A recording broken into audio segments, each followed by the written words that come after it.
What's going on, guys? It's Clutch Plays here, and the trade season has just begun with Jordan Clarkson being sent to the Jazz. So in this video, I have decided to choose 5 players that the Knicks should trade for.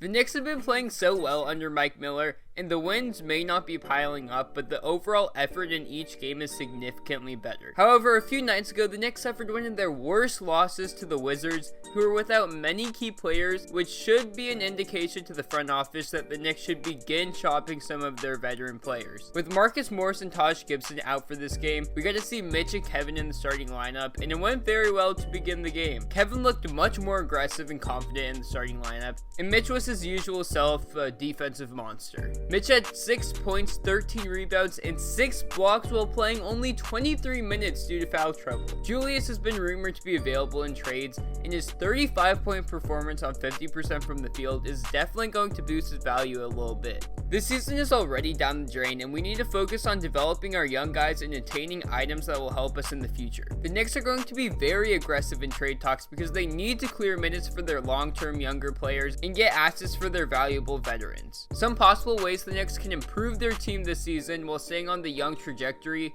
are trading for young players who have underperformed in their first season, have been injured, or just need a new team. Many young players around the NBA have been said to be on the trade block or said to be on the trade block once the trade deadline approaches, so acquiring them will be that much easier. I am more of a fan of acquiring picks for this upcoming draft, but if that's not possible, then we should go after these players on the list. In this video, I will be talking about 5 players that the Knicks should trade for while adding on what the Knicks will probably have to give up for them too. Before I get into the video though, there are a few honorable mentions that I want to acknowledge but not include in the main part of the video due to certain reasons that I'll mention later. The honorable mentions: Zaire Smith and Michael Porter Jr. Zaire Smith was a former first-round pick who came into the draft as a project, but right after he drafted, he suffered a pretty terrible foot injury and a severe allergic reaction to sesame seeds, which held him out for his entire rookie year. He's finally able to play again, and even though he's not 100%, he is struggling in the G League. Zaire came into the NBA as a project, but this lack of production in the G League is concerning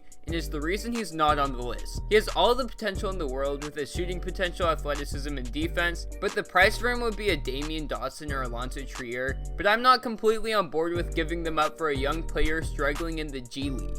Michael Porter Jr. on the other hand was held out for the entire 2019 season to strengthen his back and has rarely seen the floor to begin the year. When he has seen the floor, he's looked pretty promising, which is probably the reason the Nuggets have been adamant about saying that he's not available in trade talks. It does make sense from the Nuggets perspective because they don't want to give up on their project after a few games this year. The price to steal Michael Porter Jr. away would be insane, and the Knicks would be better off just steering away from it. If he becomes available though, by all means the Knicks have to make a move quick, but it seems incredibly unlikely, so I don't want to dive deeper into it. Now here are the 5 main players the Knicks should trade for. Number 1, Lonzo Ball. Lonzo Ball has been banged up in New Orleans and doesn't really fit their offensive system and team as a whole. His shooting stroke has looked a lot smoother and his passing has always been top tier, but there are still a lot of issues with his consistency of his shot and injuries. The Pelicans have been rumored to want to move on from Lonzo and get their future point guard elsewhere, so he could very easily be available in trade talks. The Knicks would be one of the front runners for him because their point guard position has been awful this season, and Lonzo could be the glue to hold this team together. The Knicks' main scorers RJ, Julius Randle, and Marcus Morris all have the ball stick in their hands, and the offense becomes incredibly stagnant. This will end with the addition of Lonzo, who emphasizes ball movement and makes everyone he plays with better. The pick and roll game between Lonzo and Mitch will be one of the best in the NBA, and the Knicks will become a much better passing team overall. Lonzo is not afraid of the spotlight and is one of the few players in the NBA who is meant for New York. The main issue with Lonzo and the Knicks would be the lack of shooting playing next to RJ, so at least one of them would have to add a consistent 3-point shot, or the Knicks would have to move RJ to the 3 and add another shooter to the mix. Maybe LaMelo in the draft? To get Lonzo, the Knicks would have to give up either Frank or DSJ, a veteran like Reggie Bullock, and the Hornets' 2022 second-round pick. Around the Anthony Davis trade saga, Lonzo Ball actually came out and said he wanted to be traded to the Knicks, and adding him to the young core of Kevin, RJ, and Mitch would be phenomenal. Number 2, Kyle Kuzma. Kyle Kuzma has been rumored to be the odd man out in LA, and apparently Frank Vogel is not a fan of his game next to LeBron and Anthony Davis. The Lakers just lost to the Clippers, who consist of tons of gritty, great defensive players. The Lakers have lost to them twice now, and may be looking to make a trade before the deadline to give them a better chance to beat the Clippers in a 7-game series. Kyle Kuzma is the only significant trade piece that the Lakers have left, and may want to exchange him for a player that will impact their team immediately. The Knicks would be the perfect team because they have defensive-minded players like Frank and Marcus Morris who are great leaders, great shooters, and can easily play off of LeBron and Anthony Davis. Also, in doing this, the Lakers will stop the Clippers from getting the 5th best three-point shooter in the league this season in Marcus Morris. The Knicks will get a young power forward who will have a much bigger role playing in New York. This season, he has had to deal with playing off the ball with LeBron and Anthony Davis, and has only averaged 12 points and 3 rebounds in about 23 minutes, but last season he was playing 30 plus minutes with the ball in his hands and averaging 18.7 points and 5 rebounds. The fit in New York is amazing, and he will have all the opportunity in the world to develop into the Knicks' next star power forward. The Knicks would be able to buy low on him, and all they would have to give up is Marcus Morris, Frank, and Alonzo Trier, while taking on the back contracts of Avery Bradley, KCP, and maybe Quinn Cook.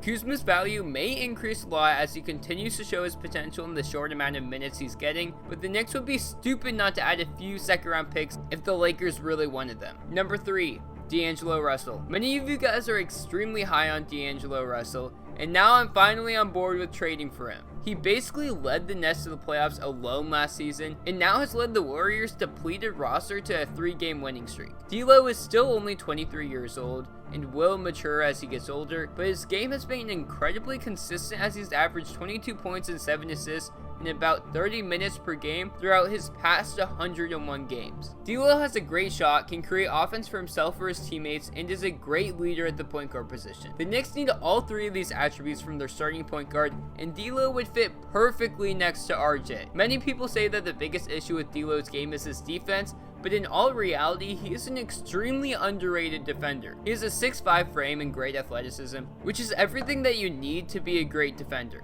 There are absolutely no concerns with D'Lo on the court, but the main issue is the price and how exactly the Knicks would acquire D'Lo. The Warriors are planning on trading D'Lo for a star player to add to Clay and Curry next season, so the Knicks would have to complete a 3-way deal probably to get him. This deal would probably occur during the offseason and include at least Bobby Portis or Julius Randle, Kevin Knox, DSJ, and the Mavs 2023 protected first-round pick. It could be more, it could be less, it just depends on what superstar they're going for and what exactly the Knicks would need to throw in for him. D'Lo would be an amazing addition to this team, which would immediately put them into playoff contention while still having young players like RJ Mitch and a top draft pick in 2020 to develop. Number 4, Jerome Robinson. The Clippers have significant interest in Marcus Morris, and the consensus around the league is that they will give up a first-round pick to get him. Jerome Robinson was the Clippers' 13th overall pick last year, who has never seen a consistent role on the team. Coming out of Boston College, Jerome was seen as a lethal scorer and has not lived up to that name thus far into the NBA. The Clippers have not been all that great at playing their young talent, and have let players like Eric Bledsoe leave and become great players. Jerome needs more minutes and game opportunity to develop, which is just not available in LA. The price for him is extremely low, and the Knicks could easily get him for Alonzo Trier or Damian Dotson, and if Jerry West works his magic, maybe the Knicks throw in both. This is the ultimate buy low player the Knicks should go after, and since no one knows his true potential, it seems like a no-brainer. Number 5, KarlAnthony Towns. Before you call me crazy, the Knicks have come out and said that they are monitoring the cat situation in Minnesota, as the Timberwolves have lost 11 straight games. The fact that the Knicks let this out in the media seems like a little bit of a nudge to Cat, saying that if you request a trade, we will make sure you come to New York. Now you guys are probably wondering, why on earth would Cat want to come to New York? Well, he grew up in New Jersey and was a die-hard Knicks fan. Cat recently said that he wanted to be a Timberwolf for a long time, but he says in the same quotation that he loves the direction that the team was going in. This has completely changed, and when the Timberwolves have been losing, things have not always been pretty between Cat and the organization.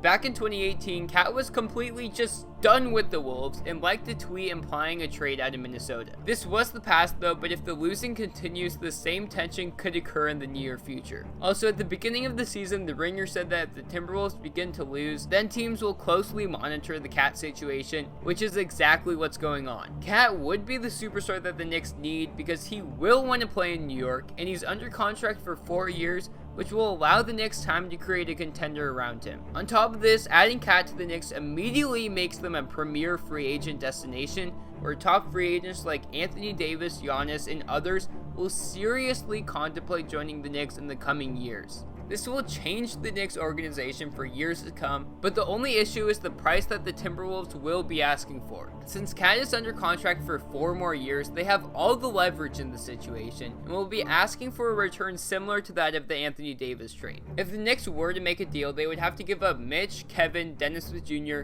who the Wolves already have interest in, Julius Randle, both Mavs picks, and all the other picks acquired from our veterans being traded this season. We might even have to give up one of our first round picks. I hope not, but we probably will have to. The price will be insane, and the Knicks have said that they won't trade their picks, but the way the season has gone with the front office, I wouldn't be surprised. One thing to think about as well is Cat, Devin Booker, and DAngelo Russell all said that they want to play together at some point in their career, and if the Knicks get Cat, New York would most definitely be the destination for the trio. Also, Cat may want to get out of Minnesota after hearing that Lizzo is coming after him. What do you guys think about all these players, and do you guys agree with me that the Knicks should make a run after them? Also, I was contemplating putting Anthony Simmons on the list, but the Blazers are not going to trade him and are completely set on keeping him for the future, so it seems impossible. I do want to say sorry for not uploading for the past 10 days. I had finals, then got very sick, but have had this video in the working for about a week now. In the future, I'm going to try and be much more consistent with the uploads, and am excited to see what the future holds. If you made it this far, you're actually amazing. And now I'm out,